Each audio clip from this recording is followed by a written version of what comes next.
நம்முடைய வாழ்க்கையிலையும் எந்த நேரத்துலையும் அநேக நேரங்களில் நம்ம பதறி போயிடுறோம். அநேக நேரங்களில் வேதனைகள் நம்மளை அமுக்கி போயிடுது. எந்த நேரத்தில் என்ன பேசணுங்களே தெரியவே மாட்டேங்க. நமக்கு கவலை வந்துச்சுன்னா அப்படியே துக்கம் தொண்டை அடைக்குதுன்னு சொல்கிற மாதிரி நமக்கு பேச எந்த மாட்டேங்குது, வர மாட்டேங்குது. உலக காரியங்கள் அப்படி தான் இருக்குது. ஆண்டவருக்காக ஊழியம் செய்கிறோம், எவ்வளவோ காரியங்கள் செய்யும்போது உலக பிரகாரமான சில காரியங்களை பார்க்கும்போது மற்றவங்களோட நம்முடைய உலக பிரகாரமாக நம்முடைய இருதயம் மற்றவங்களோட ஒப்பிட்டு பார்க்கும்போது நமக்குள்ள ஒரு சில அதாவது இல்லாத ஒரு நிலைமை அல்லது நமக்கு சில காரியங்களில் ஒரு இக்கட்டான சூழ்நிலையில் வரும்போது அப்படியே மனம் என்ன செய்யுது, அப்படி பேதலிச்சுது. மனம் என்ன செய்யுது, பேதலிச்சுது. எவ்வளோதான் நம்ம ஊழியம் செய்கிறோம், வாங்குகிறோம், இப்படிலாம் இருக்குது, யாராவது பார்த்தாங்கன்னா எவ்வளோ அசிங்கமாக நம்மளை பேசுவாங்க, அப்படி இப்படின்னு சில காரியங்கள் நம்முடைய மனதில் என்ன செய்யுது, ரொம்ப பாதிக்க தான் என்ன செய்யுது. ஆனால் அதே சமயத்தில் நம்ம என்ன செய்யணும், ஆண்டவருக்காக வைராக்கியமாக ஆண்டவர் நமக்கு காப்பாற்றுவாங்க, ஆண்டவர் எல்லாத்தையும் பார்த்துக்கிடுவார் அப்படிங்கிற ஒரு காரியத்தை மனசில் வச்சுக்கிட்டு என்ன செய்யணும். ஆரம்ப காலங்களில் இப்போ வந்த உடனே கூட எனக்கு கொஞ்சம் மனசில் சில காரியங்கள்னால அங்கே பார்த்தாரு கஷ்டமாக இருந்துச்சு. எப்படின்னு சொன்னாச்சுன்னா ஆண்டவர் வாக்குத்தத்தம் தராரு. போன வருஷம் ஒரு வாக்குத்தத்தம், இந்த வாக்குத்தத்தம் நிறைவேறுன்னு சொல்லி நானும் எதிர்பார்த்துட்டு இருந்தேன். ஆனால் ஒன்றுமே என்ன செய்யலை, நடக்கலை, கஷ்டமாக இருந்துச்சு. வந்து உட்காந்து அதான் ஜெயம் பண்ணிட்டு இருந்தேன். ஆண்டவரே போன வருஷம் தந்த வாக்குத்தத்தம் தான் என்ன செய்யலை, நிறைவேற்றலை. அப்போ என்றைக்கு தான் நிறைவேறும் வசனங்கள் அப்படின்னு சொல்லி வந்து உட்காந்து ஜெபம் பண்ணும்போது அதான் என்னுடைய மனதில் என்ன வந்துட்டு அப்படி இருக்கும். நம்ம அதே திரும்ப திரும்ப நினைக்க நம்முடைய வேதனைகள் அதிகமாக தவிர குறையவே செய்யாது. அந்த வசனம் பிலிப்பியர் 4:14 உள்ள அந்த வசனம், நீங்கள் ஒன்றுக்கும் கவலைப்படாமல் உங்கள்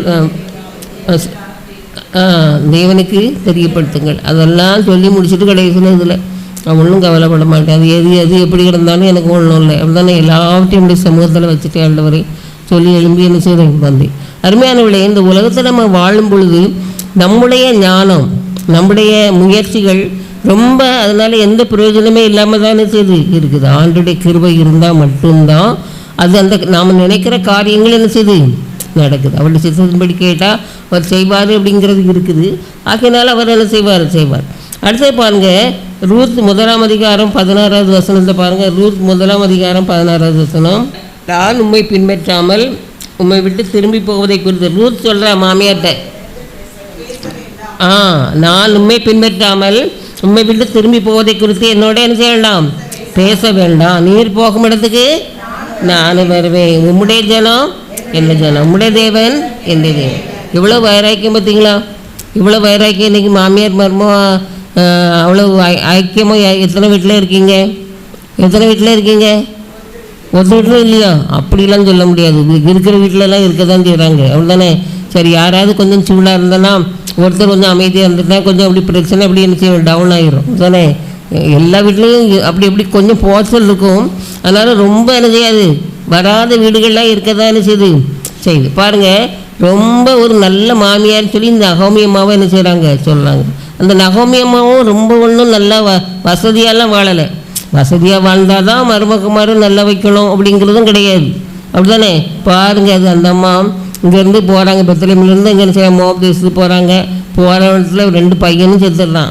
2 பேருக்கும் அங்கேயே பொண்ணு கட்டுறாங்க, இறந்துடுறாங்க, அப்படி தானே. புருஷனும் இறந்துடுறாங்க. அப்படி இருக்கும்போது இப்போ யார் மிச்சம், அவங்க 3 பேர் தான் மிச்சம், அப்படி தானே. ரூத்து, நகோமி, ஒக்லால், இவ்வளோ தான் மிச்சம். அப்போ இவங்க என்ன செய்கிறாங்க, திரும்ப பெத்லஹேமில் என்ன செய்யுது, நல்லா செழிப்பாயிட்டுன்னு சொல்லி வரணும்னு நினைக்கும் பொழுது அவன் என்ன செய்கிறா, ஒரு மறுமொழி சொல்கிறான். அவன் என்ன செய்கிறான், சரின்னு சொல்லி அவளை முத்தமிட்டுட்டு போயிடுறானாம். இப்போ ரூத் சொன்ன வார்த்தை தான் நம்ம இப்போ பார்க்குறோம். அம்மா நீ போயிருங்க, இனிமேல் நாம் உங்களுக்கு என்ன செய்ய பிள்ளை பத்து தந்து நீங்கள் கெட்டுப்பட முடியாது அப்படின்னு சொல்லும்போது தான் அவன் என்ன சொல்கிறான், நான் என்னை நான் போக பற்றி நீர் என்ன சொல்ல பேசவே வேண்டாம், நீர் போகும் இடத்துக்கு நானும் வருவேன், உம்முடைய ஜனம் என்னுடைய ஜனம், உம்முடைய தேவன் என்னுடைய தேவன் அப்படின்னு சொல்லி என்ன செய்கிறான் சொல்கிறான். அருமையானவளே பாருங்கள், உறுதியான ஒரு நம்பிக்கை ஆண்டவர் வரல அவருக்கு என்ன செய்ச்சு இருந்துச்சுன்னு சொல்லி நம்ம என்ன செய்யலாம் பார்க்குறோம்.